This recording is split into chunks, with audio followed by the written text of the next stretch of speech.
Mi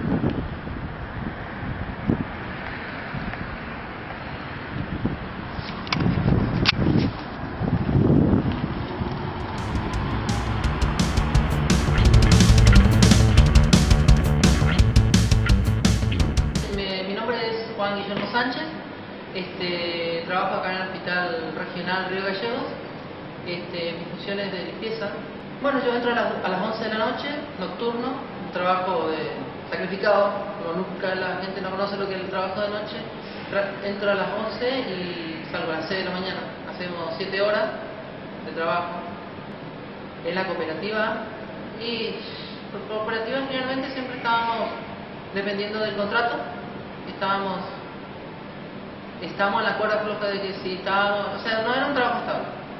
Trabajar así era como pan para hoy, hambre para mañana, y las condiciones siempre eran inestables.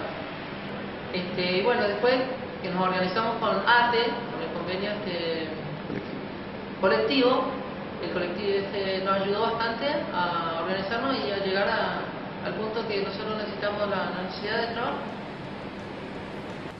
Sí, soy trabajador de la salud y soy de ATE.